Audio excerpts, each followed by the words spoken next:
Namo Buddhaya. Sebelumnya saya ucapkan selamat tahun baru dulu ya. Bentar lagi mau tahun baru Imlek juga ya. Gimana kabarnya nih? Kita udah berapa lama ya nggak ketemu ya? Udah setahun ya. Ada yang baru nggak? Ada yang baru kayaknya. Oh iya, ini juga baru. Namanya siapa? Chandra. Ini? Oke. Nah, kalau saya Ingrid. Ya, masih ingat ya? Ini teman saya Aileen, kemudian itu ini kami Pak Andita agama Buddha, kami juga penyuluh agama Buddha dari Jakarta. Ya. Jadi kebetulan hari ini saya mau sharing nih ya, sharing mengenai sejarah atau perkembangan agama Buddha di dunia. Ada yang tahu nggak? Udah pernah baca? Belum ya? Tapi Bapak semua tahu ya mengenai riwayat hidup Buddha. Setelah Buddha Parinibbana, bagaimana kelanjutan agama Buddha itu? Ada biku-biku yang merasa, wah sekarang ini Buddha sudah nggak ada, jadi saya bisa bebas. Ada pemikiran-pemikiran seperti itu. Jadi pemikiran itu didengar oleh Yang Mulia Mahakasapa, ya. Kemudian berinisiatif untuk menyatukan dharma-dharma yang pernah diajarkan oleh Buddha, ya. Dibuatlah konsili pertama atau Sanghanaya yang pertama, yaitu perkumpulan Sangha, ya. Nah, pada saat itu diadakannya 3 bulan setelah Buddha Parinibbana, ya.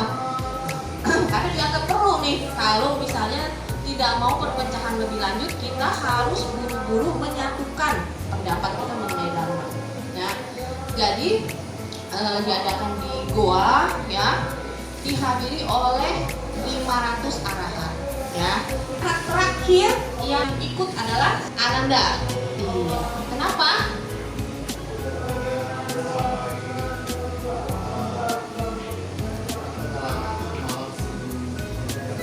Betul sekali ya. Karena sebelumnya Ananda ini masih ragu-ragu. Aduh, saya mau ikut. Saya memang diundang karena beliaulah yang paling dekat dengan Buddha, ya. Jadi setiap kali Buddha menyebarkan dhamma, Ananda ikut, ya. Ataupun misalnya kalau Ananda tidak ikut, nah Buddha mengulangi lagi buat Ananda supaya Ananda dengar, ya. Jadi Ananda ini sangat penting. Cuma Ananda ini agak minder juga ya. Saya belum arahat, yang lain semua arahat gitu. Jadi dia berusaha sekali, ya. Nah, pada saatnya menjelang pagi, jika dia sudah sangat berusaha gitu, akhirnya dia bisa mencapai tingkat kesucian yang tertinggi, yaitu arahat. Jadi 500 arahat sudah lengkap semua. Pada saat itu diulang kembali ya, dhamma Ananda membabarkan dhamma yang sukanya, ya. Upali membabarkan dhamma yang menayahnya, ya. Kesimpulannya pada saat itu adalah tidak akan melakukan perubahan apapun terhadap dhamma yang telah dibabarkan oleh Buddha. Jadi tidak ada perubahan apapun, ya. Semua perbedaan itu akhirnya menjadi satu kesimpulan, jadi satu, ya, tidak ada perbedaan. Waktu berjalan dari konsili yang pertama itu 100 tahun kemudian. Dalam waktu 100 tahun ini, ya, banyak sekali yang terjadi. Ya, jadi yang namanya awalnya sudah ada perbedaan tapi bisa disatukan. Kemudian kan generasi baru, ya, lahir. Jadi makin ada perbedaan, gitu loh, ya. Terus ada biku-biku yang mulai melenceng, ya, peraturan winayanya. Seperti misalnya menyimpan makanan, ya. Jadi kan biasanya kan kalau biku itu kan pindah patah langsung gitu kan dimakan, ya. Ada yang mau menyimpan makanan, ya. Kemudian ada yang pindah patah. Nah, kondisi saat itu kan juga susah juga, ya. Misalnya ada bencana alam atau kekeringan atau apapun. Jadi misalnya satu biku pindah patah di satu daerah, ya. Kalau peraturannya tuh kalau dari satu daerah udah, gitu ya. Tapi ini karena mungkin merasa nggak cukup, dia bisa pergi ke daerah lain. Itu juga melanggar aturan juga tuh, ya, karena aturannya adalah harusnya biku tuh makan secukupnya. Apa yang diterima di satu daerah itu sudah gitu dimakan, gitu kan. Kemudian ada juga pelanggaran peraturan makan lewat dari tengah hari. Nah, Nah, jadi ada peraturannya nih ya. Kalau patokannya itu dua jari ini loh. Nah, udah lewat gitu mataharinya, itu banyak juga yang melanggar ya. Nah, kemudian ada lagi yang melanggar yang paling parah adalah peraturan menerima emas, menerima uang ya, perak pada saat menerima. Nah, itu sangat menjadi gangguan ya. Sehingga akhirnya dilakukanlah konsili yang kedua ya, diprakarsai oleh Biku Rempata ya, pada saat itu. Nah, hasil dari kesimpulannya konsili yang kedua itu adalah apa? Adalah tetap tidak akan merubah Dhamma dan Vinaya. Itu hasilnya ya. Setelah konsili yang kedua ini timbul perpecahan ya, karena ada satu paham mengenai kemudahan ya. Jadi sebelumnya adalah paham mengenai kita harus pencapaian arahat. Menurut sebagian orang, sebagian sangha, pencapaian arahat itu belumlah yang tertinggi ya. Hanya dengan pencapaian kemudahanlah baru bisa memberi manfaat bagi semua makhluk, baru bisa membabarkan dhamma seperti itu ya. Nah, jadi paham-paham yang kemudahan inilah yang menjadi cikal bakal dari Mahayana ya. Nah, jadi setelah konsili kedua itu mulai pecah menjadi dua kubu yang besar ya. Yang satu Sawirawada ya, lebih ke aliran yang konservatif, aliran awal. Yang satu Mahasangika ya. Mahasangika itu lebih ke aliran progresif atau aliran yang baru gitu ya. Nah, dari dua paham yang besar ini ya, menjadi 18 aliran pada saat itu. 18 aliran loh ya. Jadi kalau sekarang nih majelisnya banyak itu gak heran ya. Pada zaman dulu aja udah 18 gitu kan. Oke ya. Jadi itu masing-masing punya pahamnya sendiri, punya doktrinnya sendiri, tapi tetap semuanya sebenarnya menuju ke ajaran Buddha. Cuma kan mereka kan berkembang ya, pemikiran-pemikiran itu selalu berkembang lagi dan berkembang lagi ya. Nah, kemudian ya, seiring dengan berjalannya waktu, dengan begitu banyak aliran ya, begitu banyak perbedaan di samping persamaan ya, sehingga menyebabkan para biku ini jadi tidak akur ya. Jadi kalau mau ketemu gitu, jadi kebahasnya jadi bukan suatu hal yang mencari kesamaan, jadi malah ada yang saling bersaing, ya, mencari pengikut dan lain-lain ya. Sehingga akhirnya tidak diadakan pertemuan sangha lagi. Misalnya kalau bulan Uposatha itu atau bulan Purnama biasanya sangha itu ikut sama-sama ya, Uposatha bersama ya, kemudian mereka baca cerita bersama gitu kan. Tapi karena perbedaan-perbedaan ini sehingga tidak diadakan lagi, sudah lama gitu kan. Nah, kemudian 100 tahun setelah yang kedua, konsili kedua atau Sanghayana kedua itulah diadakan lagi Sanghayana ketiga oleh Raja Asoka. Raja Asoka ini ya, sebelumnya dia itu bukan penganut ajaran Buddha ya. Dia itu sebagai anak yang dibuang oleh bapaknya.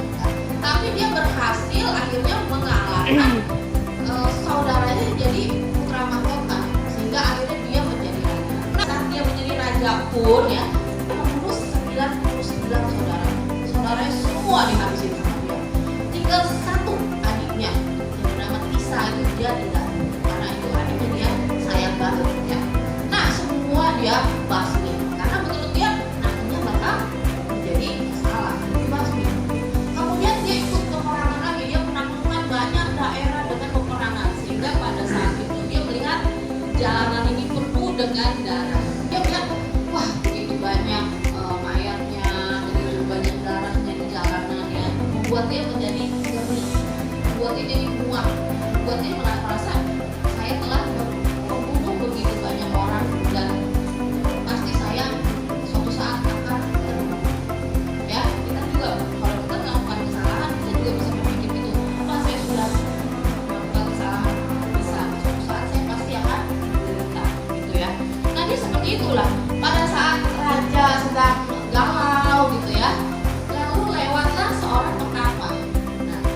Dia melihat pertapa ini, begitu anggunnya, jalannya begitu tenangnya, sedangkan raja sangat galau.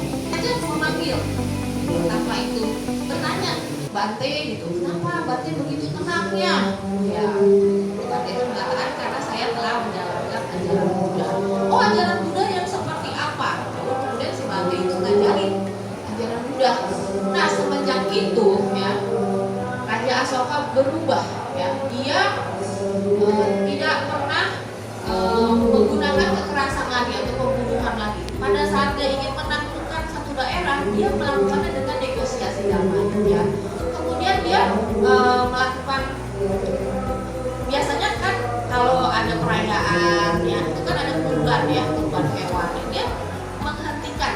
Kemudian juga dia merestrukturisasi hukum-hukum. Nah, terus kemudian pajaknya diringankan, kemudian dibangun begitu banyak wihara dan lain-lain gitu ya. Kemudian juga yang lebih bagus lagi ya, dia mulai bervegetarian ya, Raja Asoka pokoknya sangat berubah sekali. Nah, pada saat itu dia melihat kan, loh kok Sangha nih satu ngomong begini, satu ngomong begitu, kemudian kok nggak bisa akur. Nah, nggak bisa akur nih. Nah, kemudian Asoka berpikir ini sepertinya ada yang nggak beres ya. Coba dia panggil satu-satu. Biku Sangha dipanggil satu dikasih pertanyaan, bikin interview. Akhirnya ketahuanlah mana biku yang benar, mana biku yang palsu ya. Sehingga ada biku yang palsu, 60.000 orang biku palsu itu disuruh lepas rubah ya. Ya udah, kamu jadi umat awam aja, kamu bisa bekerja dan lain-lain. Biku-biku yang benar ini gimana? Asoka mau melestarikan ajaran Buddha. Ya udah, Asoka membuat peraturan bahwa setiap uposatha biku harus ketemu ya. Kemudian dibuatlah konsili yang ketiga ya, ketemu ya. Jadi melakukan sama-sama membacakan Dhamma dan Vinaya lagi ya. Nah, kemudian yang ketiga inilah mulai disusun kitab yang ketiga, yaitu Abhidhamma. Nah, itu ya. Jadi konsili yang ketiga inilah mulai disusun Abhidhamma ya. Nah, kemudian Asoka juga berpikir ya, ini agama Buddha sebenarnya sangat bagus sekali ya. Saya ingin menyebarkan ini ke seluruh dunia, enggak hanya di India aja ya. Lalu kemudian Asoka mengirimkan misionaris ya ke 9 tempat. Karena Asoka inilah kita bisa seperti Indonesia ya, seperti Sri Lanka dan lain-lain itu semua bisa mendapatkan ajaran Buddha ya. Jadi dia mengirimkan bahkan sampai ke Yunani ya, bahkan sampai ke Mesir, bahkan sampai ke mana-mana ya, ke Kashmir ya. Nah, kemudian juga ke Asia Tenggara, kemana-mana ya. Jadi bahkan anaknya sendiri ya, yaitu yang mulia Mahinda ya, itu anaknya sendiri itu jadi biku ya. Kemudian juga adiknya Sanghamita juga jadi biku. Nah, itu dikirim ke Sri Lanka ya. Nah, di Sri Lanka inilah ajaran Buddha ya, yang awalnya bernama Sawirawada itu ya, kemudian berubah menjadi Theravada ya, dari Sri Lanka ya. Nah, kemudian yang pindah, yang mengirimkan ke Kashmir, kemudian mereka ke Nepal ya, ke Tibet, dan kemudian pergi ke Mongol, pergi ke Cina dan lain-lain ya. Sehingga seperti inilah kita bisa banyak aliran ya, kita bisa mendapatkan ajaran Buddha. Sebenarnya mau kita lebih memahami ya, atau lebih memegang ajaran yang ke Mahayana atau ke Theravada, itu sebenarnya tidak masalah ya, asal kita benar-benar menjalaninya ya. Tapi kalau misalnya kita cuma baca tapi kita nggak menjalani, ya buat apa ya. Jadi sama aja kayak kita ya cuma sekedar lewat aja, seperti kata Buddha mengatakan kita kayak pengembala domba ya, pengembala domba aja tidak mendapatkan upah apapun, paling cuma upahnya ya sehari dapat berapa karena kita pernah baca kitab suci. Tapi kalau kita bisa menjalankan kitab suci itu ya, kita bisa menjalankan ajaran Buddha, kita seperti yang pengusaha domba itu, kita bisa mendapatkan banyak keuntungan, banyak kebaikan buat kita ya, kelebihannya buat kita, seperti itu ya perumpamaannya ya. Nah, jadi inilah yang saya sharingkan mengenai sejarah atau perkembangan agama Buddha di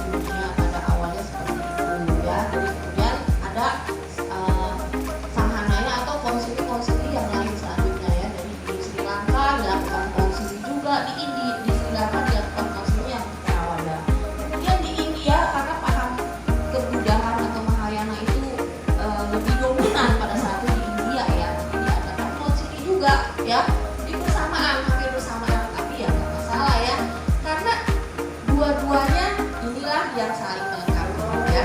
Pada saat itu di India pada akhirnya kan diserbu ya oleh serbuan dari Turki ya, sehingga banyak sekali kitab suci dibakar ya, banyak sekali catatan-catatan Buddhis itu semua hancur ya. Karena ada misionaris yang pernah pergi ke daerah-daerah ya, ada orang dari luar yang pernah datang ke India untuk belajar. Inilah kita bisa banyak mendapatkan sumber-sumber. Nah, dari tiap sumber ini kita pelajari itu kita bisa tarik benang merahnya ya. Kita bisa ambil yang positifnya ya, ambil yang sesuai atau yang memiliki kesamaannya ya.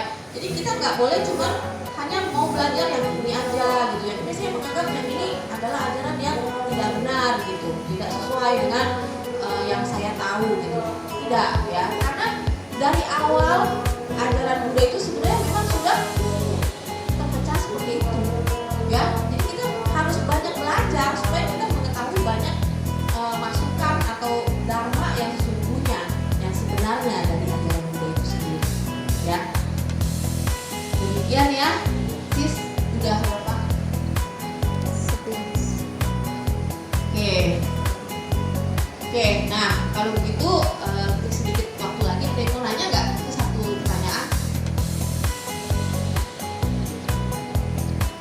atau 2 pertanyaan boleh? Mumpung waktu masih enggak. Boleh kalau mau, yang penting ada ya. Jangan cuma nengok kiri kanan. Ayo bapak ibu, bapak nih ibunya. Kebiasaan saya bilang bapak ibu. Ya.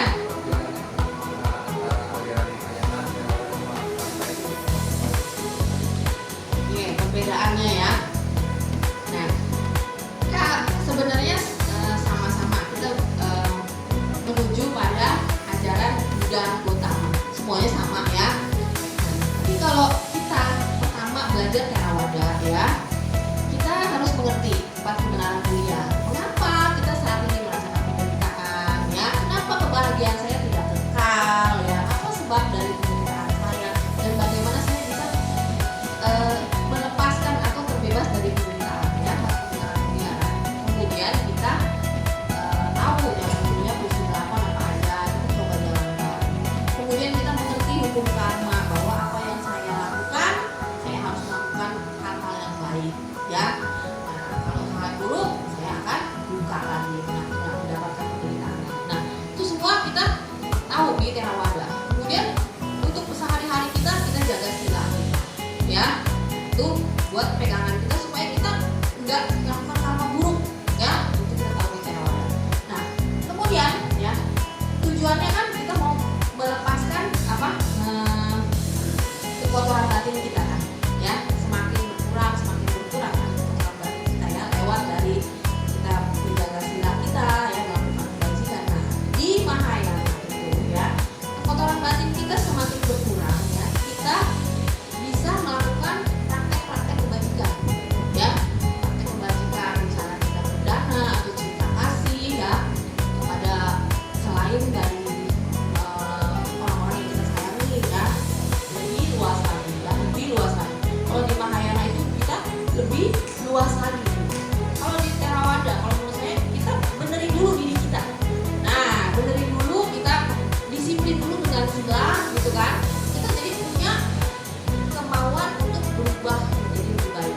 Nah, bagaimana berubah menjadi baik? Itu dengan cara kita banyak melakukan kebajikan. Misalnya kita membuka pikiran kita, bagaimana kita lebih bersimpati sama orang ya, bagaimana kita bertoleransi. Nah, tujuannya apa? Terus lakukan kebajikan pada akhirnya tujuannya tidak hanya kita pencapaian kesucian diri kita sendiri, karena tujuan kita adalah sebenarnya untuk kebahagiaan semua makhluk ya, sampai saat kita kan.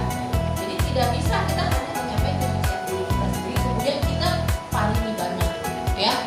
Tapi kalau kita untuk mencapai kebahagiaan semua makhluk, kita harus terus seperti Buddha, seperti jalan Buddha. Berapa? 4 asam kayak apa ya, terus dia lakukan kebajikan, terus banyak bantu orang, banyak membantu semua makhluk sehingga akhirnya dia bisa capai kebudahan ya. Ketika bisa capai kebudahan akhirnya bisa menemukan dharma lagi ya, mengobarkan dharma lagi ya. Nah kan pada saat itu kan dharma kan sudah menurun ya, sudah hilang kan. Kalau nggak ada Buddha kan nggak bisa ditemukan lagi gitu kan. Nah kalau Vajrayana ya,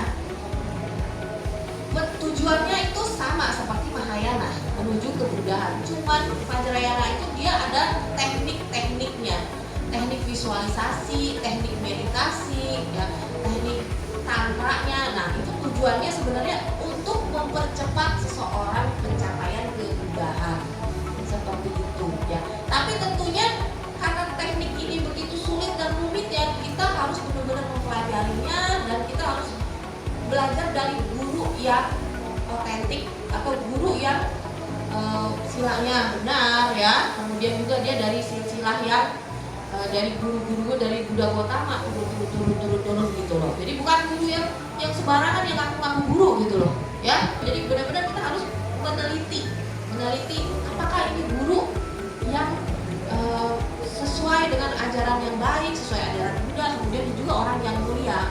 Sama seperti Apisa pada saat itu dia datang jauh-jauh ya dari Tibet dia ke Muara Jambi ya. Nah dia belajar sama siapa? Dharma Kirti ya, sama Dharma Kirti. Dia jauh-jauh ya karena dia tahu dari penyelidikannya bahwa ada guru yang luar biasa ya. Nah kemudian dia begitu datang ke Sumatera, dia nggak langsung saya mau jadi murid guru, enggak, dia ikutin tiap hari kebaktian, tiap hari meditasi sama guru ngomong apa dia ikutin semua sampai selama 12 tahun. Nah di situ setelah itu semua dia bisa menguasai, dia barulah menjadi muridnya ya. Jadi benar-benar yakin dan benar-benar ikut apa kata. Nah itulah Apisa itu dia belajar tantra di Muara Jambi atau di Sumatera itu oleh guru Dharma Kirti itu. Kemudian dia ngajarin ke Tibet ya. Pada saat itu Tibet itu hanya sekedar tantra mistik magic aja, tidak ada dharmanya lagi. Karena Apisa lah datang ke Tibet baru ada dharma ajaran Buddha seperti itu. Demikian juga dengan yang di Cina dan yang lain itu banyak sekali yang seperti itu juga ya. Belajar dulu di Sumatera, kemudian ke India, kemudian nyalin kitab suci, balik lagi ke Cina, diajarkan ke penduduk-penduduknya gitu ya. Oke, demikian ya Bapak-bapak, semoga sharing saya bermanfaat, semoga bisa menambah pengetahuan kita semua dan semakin rajin kita untuk mempelajari ya. Tetap semangat semuanya ya, karena ajaran Buddha itu sangat indah, memukau ya. Terus semakin kita belajar kita semakin penasaran, kita pengen tahu ini pasti